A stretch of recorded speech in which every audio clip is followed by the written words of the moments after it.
The nation of Kenya is groaning. We are in collective anguish and economic crisis. The devastating effects of this current economic crisis is now manifest in the artificial fuel shortage and skyrocketing prices of basic food items.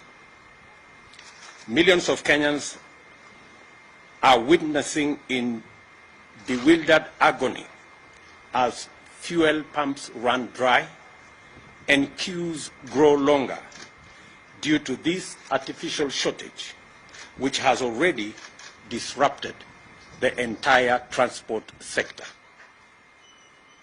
Kenyans are now forced to dig deeper into their pockets for bus fare, and border operators are being driven out of business.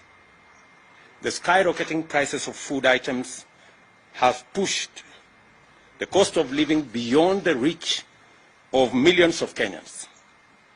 Many farmers have failed to plant because the price of fertilizer has moved from 3,000 last year to a high of 7,000 per 50 kilogram bag, a price that is well beyond the reach of most farmers during this planting season. It thus therefore means that this year's harvest will be dismal, further compounding the problem of food security in our country. Cooking gas that was retailing as 2,300 in February, just 2 months ago, is now sold at Kenya shillings 3,350.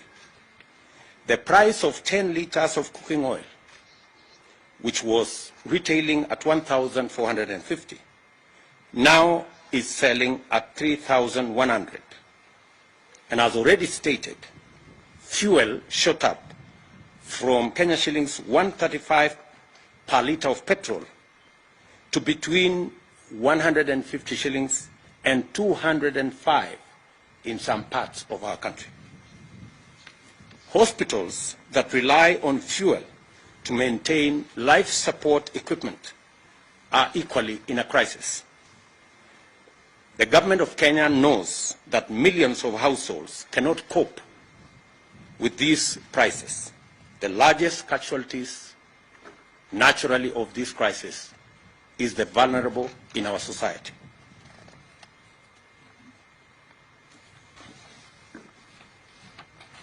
In the midst of the people's loud cries of agony, the silence of concerned government ministries is deafening, and their inaction is snowballing into a national catastrophe.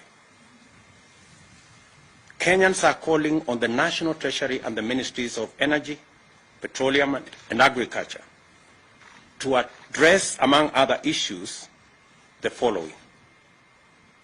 Noting that there exists a consumer protection mechanism to cushion Kenyans from adverse fluctuation in fuel prices, this mechanism is financed by the taxpayer at the pump through the Fuel Levy Fund. We ask, where is the 39 billion shillings Petroleum Development Levy Fund meant for the fuel subsidy program as this crisis deepens? The Auditor General has already raised questions on the irregular and illegal diversion of these consumer protection funds to state agencies and unnamed private entities. She has also decried abuse on the petroleum import system in favor of some preferred and politically connected oil marketers deliberately depriving Kenyans of the subsidy mechanism. Can the Treasury also confirm or deny that the diversion of funds has been used in debt servicing and infrastructure development without the approval of the National Assembly?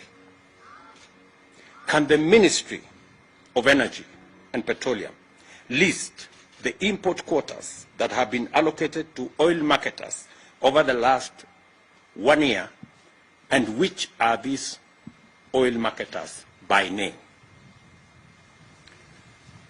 The petroleum products,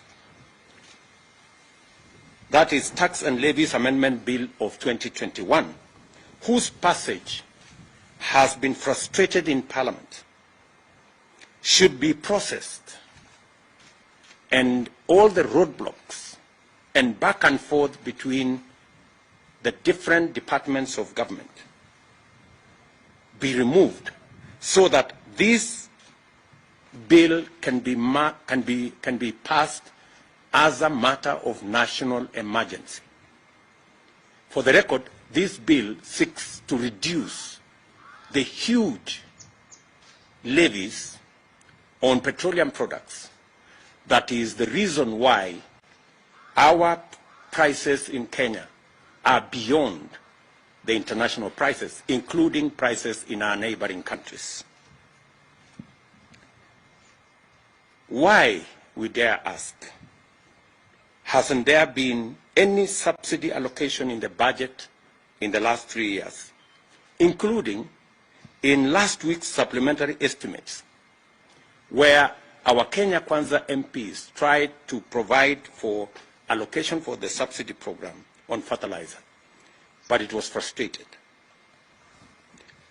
Only for the Ministry of Agriculture to engage in the current PR stunts late in the day to pretend to provide subsidized fertilizer.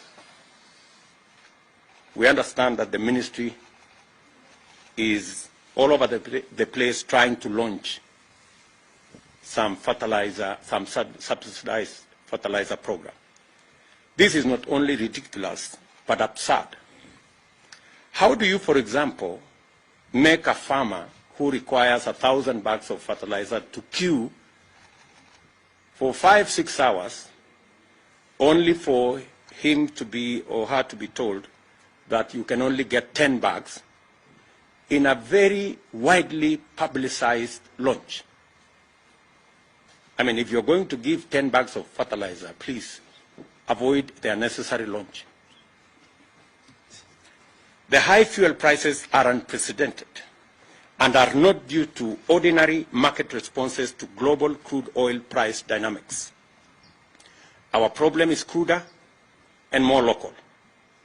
This is the result of collusion between monopolistic cartels and economic saboteurs on one hand, and oblivious, reckless, insensitive, and incompetent public officials on the other.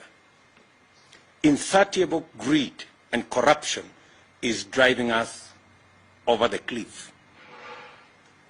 The current state of affairs is a clear manifestation of the vestiges of the conflict of interest and state capture that is now pervasive in all sectors of our economy. Kenyans, in their entirety, want an end to the issue of conflict of interest and state capture.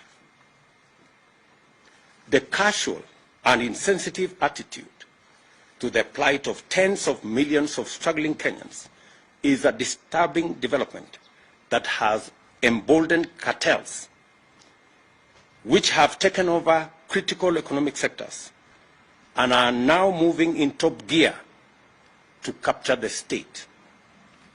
That is why the benefits, powers, advantages, privileges, and other interests of these barons and cartels take priority over the plight of 50 million Kenyans. This is also why, in the midst of this distressing crisis, the loudest messages from public officials, including ministers, are centered around BBI reggae and Azimio jingle bells and whistles. These turn deafness, greed, and callous indifference must stop. We therefore call on the National Treasury to account for all diversions of funds out of Petroleum Development Fund and to restore the fuel subsidy mechanism without delay. The Treasury must rise to its constitutional accountability and live up to the Public Finance Management Act. Failure to do the right thing will convert the National Treasury into a cog in state capture and corruption that will destroy our country. We demand that public officials responsible listen to the agonized cries of millions of suffering Kenyans and abandon their exclusive and destructive subservience to cartels and barons of state capture and do something about the rapidly deepening economic crisis.